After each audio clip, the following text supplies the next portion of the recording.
Hi hello ನಮಸ್ಕಾರ. ನಾನು mister ಮಧು. ನೀವು ನೋಡ್ತಾ ಇದ್ದೀರಾ ಪಬ್ಲಿಕ್ ಚಾಯ್ಸ್ ಕನ್ನಡ. ಆ್ಯಕ್ಚುಲಿ ತುಂಬ ಜನ ಕಮೆಂಟ್ಸ್ ಬರ್ತಾ ಇತ್ತು ನನಗೆ, ಎಸ್ಪೆಷಲಿ ದರ್ಶನ್ ಅಭಿಮಾನಿಗಳು. ನಮ್ಮ ಡಿ ಬಾಸ್ಗೆ ಬೇಲ್ ಸಿಗುತ್ತಾ ಇಲ್ವಾ ಅಂತ ನಿನ್ನೆಯಿಂದ ಸಿಕ್ಕಾಪಟ್ಟೆ ಕಾತುರದಿಂದ ಕಮೆಂಟ್ಸ್ ಮಾಡ್ತಾಯಿದ್ರು. ಅದ್ರ ಜೊತೆಗೆ ಏನಾಗುತ್ತೆ ಇವತ್ತು, ಏನಾಯಿತು ಅನ್ನೋದನ್ನು ಕೇಳ್ತಾಯಿದ್ರು. ಸೊ ಅವ್ರಿಗೆ ಬಂದಂಥ ಅಪ್ಡೇಟ್ಸು ಇದು. ಏನಪ್ಪ ಅಂತಂದರೆ, ದರ್ಶನ್ ಅವ್ರಿಗೆ ಬೇಲ್ ಸಿಗುತ್ತಾ ಅನ್ನೋ ಒಂದು ಪ್ರಶ್ನೆಗೆ ಉತ್ತರ ಇವಾಗ ಸಿಕ್ಕಿದೆ. ಅಂದರೆ ನಿಜವಾಗ್ಲೂ ದರ್ಶನ್ ಅವರಿಗೆ ಬೇಲ್ ಸುಪ್ರೀಂ ಕೋರ್ಟ್ ಮಂಜೂರು ಮಾಡುತ್ತಾ ಅಥವಾ ಅವ್ರನ್ನ ಬಂಧನದಿಂದ ಬಿಡುಗಡೆ ಮಾಡುತ್ತಾ ಅನ್ನೋ ಒಂದು ಪ್ರಶ್ನೆಗೆ ಉತ್ತರ ಇಲ್ಲಿದೆ. ಏನೆಲ್ಲ ಆಯಿತು ಕೋರ್ಟಲ್ಲಿ ಅಂತ ನಾವು ನೋಡೋದಾದರೆ, ಸುಪ್ರೀಂ ಕೋರ್ಟ್ಗೆ ದರ್ಶನ್ ಅವರ ಪರ ವಕೀಲರಾದಂತಹ ಮುಕುಲ್ ರೋಹಟಗಿ ಅನ್ನೋರು ವಾದವನ್ನು ಮಂಡನೆ ಮಾಡಿದರು. 10ವರೆಗೆ ಕಲಾಪಗಳು ಸ್ಟಾರ್ಟ್ ಆದವು. ಸೊ ಸ್ಟಾರ್ಟ್ ಆದಾಗ ಅಲ್ಲಿ ಆಲ್ ನಂಬರ್ 7ನಲ್ಲಿ 8ನೇ ಅರ್ಜಿಯ ವಿಚಾರಣೆ ನಡೀತು. ಅರ್ಜಿ ಸಂಖ್ಯೆ 8. ಸೊ ನ್ಯಾಯಮೂರ್ತಿಗಳಂತಹ ಜೆ ಪಿ ಪರ್ದಿಲ್ ಮತ್ತು ವಿಜಯ್ ಬಿಶೋನ್ ಪೀಠದಲ್ಲಿ ದ್ವಿಸದಸ್ಯ ಪೀಠದಲ್ಲಿ ಈ ಏನು ಕೇಸು ವಾದ ಮಂಡನೆ ಆಯಿತು. ಇಲ್ಲಿ ಮೊದಲನೇದಾಗಿ ಇವರ ಆರೋಪ ಅನ್ನೋದಕ್ಕಿಂತ ಹೆಚ್ಚಿಗೆ ಇವರ ಅರ್ಜಿಯಲ್ಲಿ ಏನಿತ್ತಪ್ಪ ಅಂತಂದರೆ, ದರ್ಶನ್ ಅವರಿಗೆ ಬೇಲ್ ಕ್ಯಾನ್ಸಲ್ ಮಾಡಿದ್ದು ಸುಪ್ರೀಂ ಕೋರ್ಟ್ ಇದೇ ಪೀಠದಲ್ಲಿ.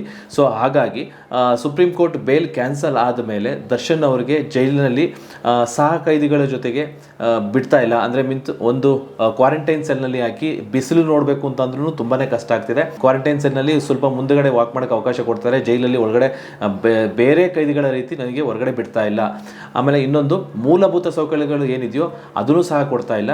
ಸುಪ್ರೀಂ ಕೋರ್ಟು 5 ಸ್ಟಾರ್ ಟ್ರೀಟ್ಮೆಂಟ್ ಕೊಡಬೇಡಿ ಅಂತ ಏನು ಬೇಲ್ ಕ್ಯಾನ್ಸಲ್ ಮಾಡುವಾಗ ಹೇಳಿತ್ತು, ಆದರೆ ಇವರು ಮೂಲಭೂತ ಅಂದರೆ ಜೈಲಲ್ಲಿ ಇರ್ತಕ್ಕಂಥ ಕೈದಿಗಳಿಗೆ ಬೇಕಾದಂಥ ಮೂಲಭೂತ ಸೌಲಭ್ಯಗಳದ್ದು ಸಹ ಕೊಡ್ತಾ ಇಲ್ಲ ಅನ್ನೋ ಒಂದು ಉಲ್ಲೇಖವನ್ನು ಮಾಡಿತ್ತು, ಒಂದು ವಾದವನ್ನು ಮಂಡನೆ ಮಾಡಿತ್ತು.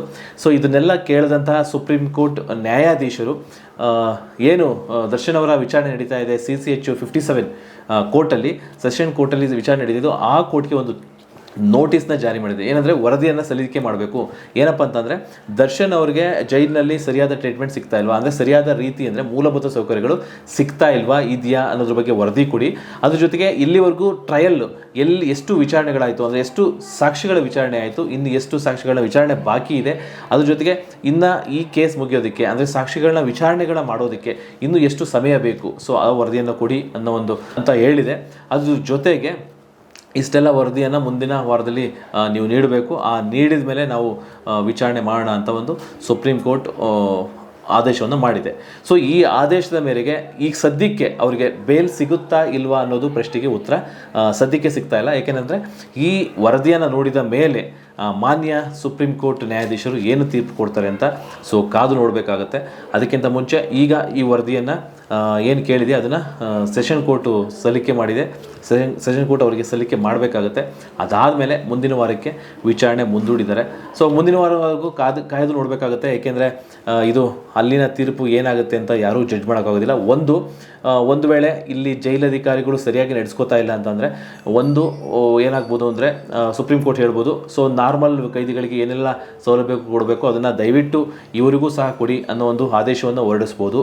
ಅಥವಾ ಮುಖ್ಯ ಸಾಕ್ಷಿಗಳ ವಿಚಾರಣೆ ಆಗಿದ್ದು ಈ ವ್ಯಕ್ತಿಯಿಂದ ಆ ಸಾಕ್ಷಿಗಳ ಮೇಲೆ ಪ್ರಭಾವ ಆಗೋದಿಲ್ಲ ಅನ್ನೋ ಒಂದು ಭರವಸೆ ಸುಪ್ರೀಂ ಕೋರ್ಟ್ಗೆ ಬಂದರೆ ಸುಪ್ರೀಂ ಕೋರ್ಟ್ ಬೇಲನ್ನು ಸ್ಯಾಂಕ್ಷನ್ ಬೇಕಾದರೂ ಮಾಡ್ಬೋದು. ಏಕೆಂದರೆ ಅವರೇ ಬೇಲ್ನ ಕ್ಯಾನ್ಸಲ್ ಮಾಡೋದ್ರಿಂದ ಬೇಲ್ನ ಸ್ಯಾಂಕ್ಷನ್ ಮಾಡೋಕ್ಕೂ ಅವರಿಗೆ ಅಧಿಕಾರ ಇರೋದ್ರಿಂದ ಅವರು ಏನು ಬೇಕಾದ್ರೂ ತೀರ್ಪನ್ನು ತೊಗೋಬೋದು.